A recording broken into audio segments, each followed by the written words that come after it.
There's an interesting thing that one can do with one's mind, conscious mind, to give up in some way. Was led to discover one evening in the mountains,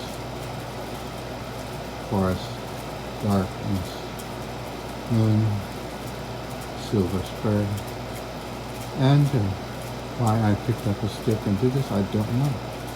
But it went from there to imagining the lines on a sidewalk were in the shape of an ampersand, and then an S, and then an ampersand.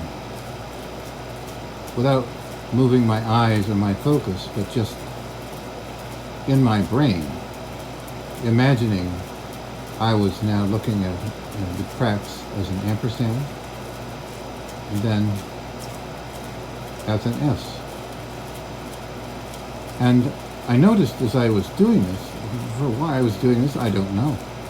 But I noticed that my brain would anticipate, if I'd been looking at an S, that I was going to then create in my mind an ampersand. And so it would try to do that for me.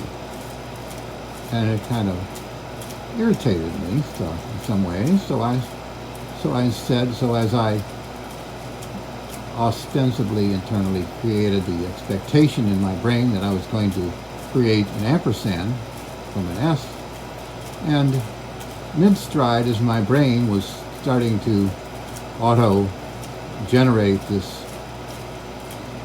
ampersand, I would go, nope, and I would create an S in my brain. And then my brain would try to follow that, and I would create an ampersand. And then it would anticipate my anticipating it. And so then I had to jerk it back and forth to take control, deliberate control, over the auto-generating effect. I guess it's kind of like a quarter horse as it tries to corner a calf, and you have to jerk it left and jerk it right to get the horse to do what you want. Well, it's kind of interesting because I didn't know why I was doing this, but it was kind of an interesting experiment. And so at some point, as I began to jerk and then second guess what my brain was going to do, all of a sudden it gave up. It's the only way I can characterize it. It just gave up. It just kind of said, I give up. And it stopped trying to anticipate and create auto-generating what it thought I might be gonna do next, the instructions I was going to give it. And so it just gave up. And and I was just flooded with this peace and serenity, just flowed out of me. Just was so wonderful. And here I was, standing on a sidewalk in the middle of an afternoon near a vacant lot in my neighborhood. And so that was kind of interesting. And so you see these, originally in the woods, when I learned this, was led to uncover this phenomena in my brain. How this happened, I don't know. But it did. Just wandered into the woods. I had no training of any kind of this, and I just wandered into the woods one night, away from the campfire from my buddies, and wandered up the mountain and found myself standing in front of a silver spur, in the darkness, and I have no idea where I was, or there was no trail. I just wandered off into the woods. Anyway, so this was a kind of a two-tone kind of thing then through another experience of this two-tone, I realized that it wasn't the tone, it was something that was going on in my brain, could be manipulated consciously and ended up with this experience on the sidewalk. So anyway, so I'm sitting here tonight, and it's now 30 years later, and many things have happened, and so something interesting has happened tonight, and I thought that I want to relate this, and because again, it's related to two things, and again, and this is one could conceive that one could feel in the present, as in now I'm in the present, and then past.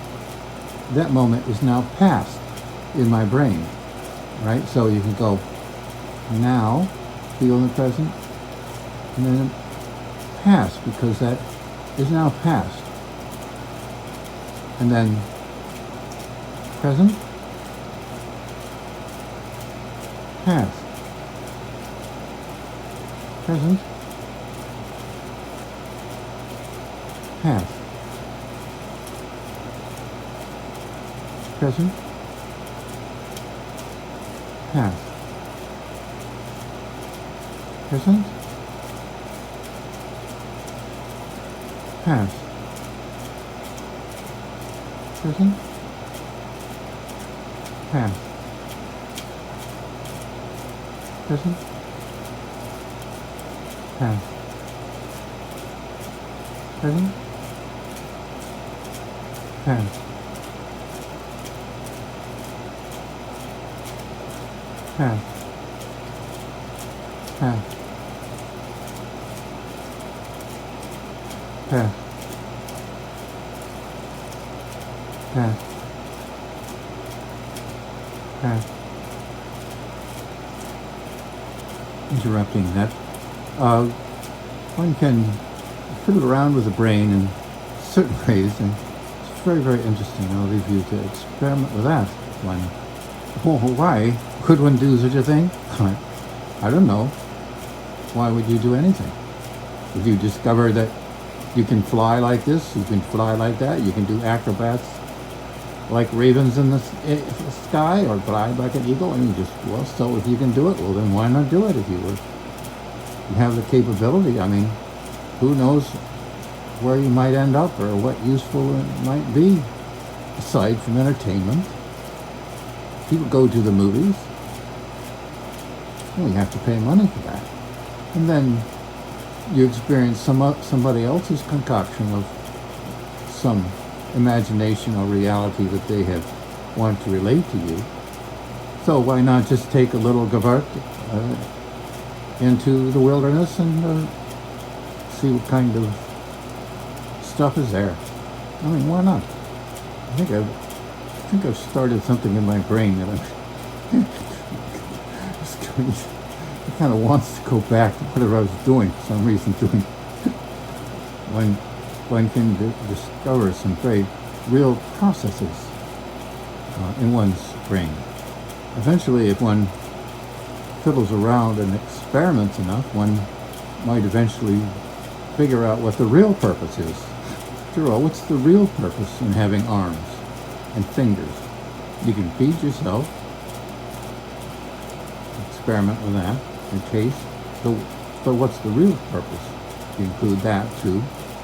And then you can think, and then you have self-awareness. So what's the real purpose? And you put this all together then. Why is it that you wonder about such things, or that you can wonder about such things? What stage of development has your DNA orchestrated now? To what end is this stage of maturation going successfully through this stage of maturation? What abilities would then one have? For what purpose would those be used? And then if you put together a lifetime of your DNA leading you through development after development, and you look back over it, the essential you inside is so insignificant, yet crucial, yet in some ways always the same, but always changing in some way. For what purpose is this? What is your function? of your DNA in all this, as it's connected to the physical universe, yet it houses you, your consciousness, your self-awareness, that accommodates your free will. What is going on? Why is this happening? What purpose is there in it? Is this purpose discoverable, knowable?